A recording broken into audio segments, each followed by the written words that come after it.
नया युग नया भारत यानी एम न्यूज भारत। और ये है एम न्यूज भारत के जाबाज सिपाही जो देश के कोने कोने से ढूंढ कर लाते हैं खबर और आप तक पहुंचाते हैं। नमस्कार, एम न्यूज भारत में आपका एक बार फिर से स्वागत है। मैं आपका दोस्त शशिकांत त्यागी। गाजियाबाद के प्रसिद्ध बिल्डर रविंद्र कांत त्यागी के बेटे विपुल त्यागी को सरकार ने गंभीर आरोपों में जेल में बंद किया हुआ है। वहीं रविंद्र कांत त्यागी का कहना है कि मेरा बेटा पूरी तरह निर्दोष है, उसको षड्यंत्र के तहत फंसाया गया है। हमारे साथ जुड़ रहे हैं रविंद्र कांत त्यागी। आइए जानते हैं पूरा प्रकरण क्या है।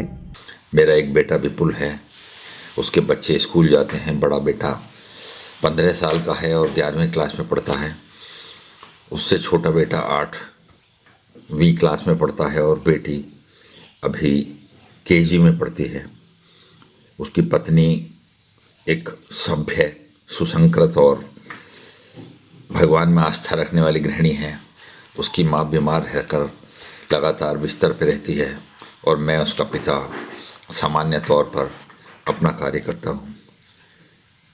मेरे बेटे विपुल ने 5 साल पहले बांदा ज़िले में ऑनलाइन निविदा के द्वारा एक खदान प्राप्त की थी और उसी में वो बांदा में रहकर काम कर रहा था।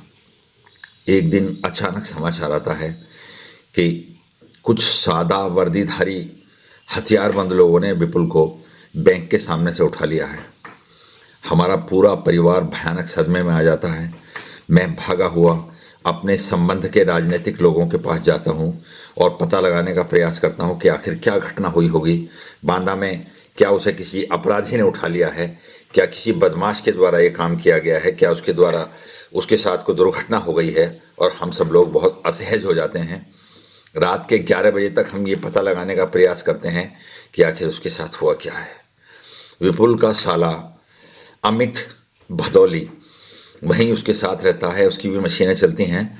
वो पूरी रात एक थाना, दूसरी कोतवाली, एक पुलिस वाला, दूसरा पुलिस वाला, सबसे संपर्क करता रहता है और निराश होकर अस्पतालों में और यहाँ तक कि मुर्दा घरों में मेरे बेटे की तलाश करता है, मगर कोई नतीजा नहीं निकलता।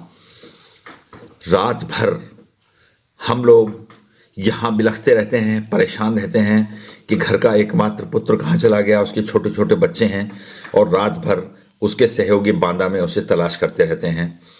सुबह 11 बजे एक फ़ोन आता है कि मैं पुलिस इंस्पेक्टर फला फला बोल रहा हूँ और आपके बेटे को हमने गिरफ्तार किया है और आप उससे बात कर लीजिए। जब विपुल से बात कराई जाती है तो वो बताता है कि मुझे रात भर बिना किसी सूचना के, बिना किसी वारंट के, बिना किसी नोटिस के, बिना किसी अपराध के उठा लिया गया है और मुझे घर फ़ोन करने का अधिकार भी है, परमिशन भी नहीं दी गई। बाद में जब मैंने जज साहब से कहा कि जज साहब, मैं भूखा प्यासा रात भर ठंड में इनकी कैद में गिरफ्त रहा हूँ और मुझे घर सूचना देने का अधिकार भी नहीं दिया गया, मेरे घर वाले कितने परेशान होंगे। तब कथित तौर पर जज साहब ने एक कमेंट किया कि ये वीरप्पन है क्या, जो सुबह सुबह आप उठाकर इस आदमी को यहाँ अदालत में ले आए हैं और इसके घर वालों को सूचना भी नहीं दी। जाइए तुरंत इसके घर वालों को सूचना दीजिए। तब जाकर इंस्पेक्टर ने घर वालों को सूचना दी और उस मेरे बेटे को ले जाकर जेल में बंद कर दिया। मैं बांदा के शासन से और उस सरकार से जो मेरे खून पसीने से बनी है, मैंने पूरी जिंदगी भारतीय जनता पार्टी के लिए काम किया है। मुझे याद आता है कि 8वीं क्लास का बच्चा कितना बड़ा होता है। मैं जनसंघ का झंडा लगाकर जनसंघ के बस्ते पर बैठकर पर्चियां बनाया करता था।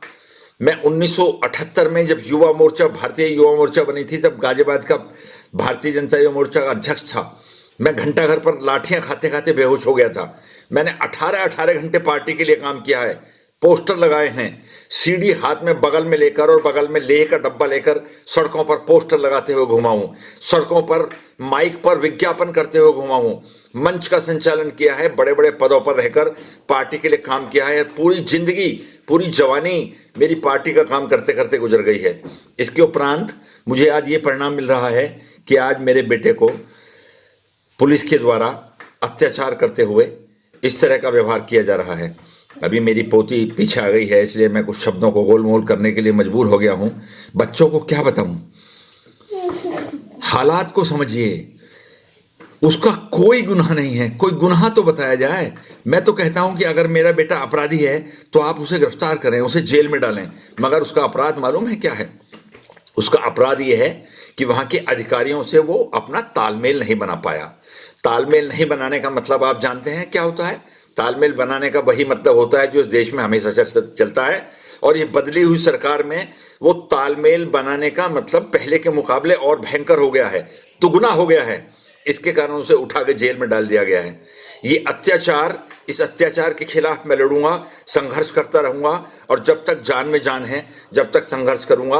हाई कोर्ट जाऊंगा, सुप्रीम कोर्ट जाऊंगा, जो भी मेरे द्वारा किया जाएगा करूंगा कि एक निर्दोष नौजवान को बिना किसी कारण के 2021 की फाइल में से निकालकर एक अवैध ट्रकों का कोई मामला निकालकर 18 ट्रक ड्राइवरों को गैंग का सदस्य बताकर उस आदमी को गिरफ्तार कर लिया जाए। और आज 5 जनवरी से लगाकर अब तक वो जेल के सीखों के पीछे सड़ रहा है, मगर कोई सुनने वाला नहीं है। जनप्रतिनिधि मौन हैं। भारतीय जनता पार्टी के लोग जिनके लिए मैंने जीवन भर काम किया, मेरी कोई भी सहायता करने में असमर्थ हैं। मैं दरवाजे दरवाजे धक्का खाते हुए घूम रहा हूँ।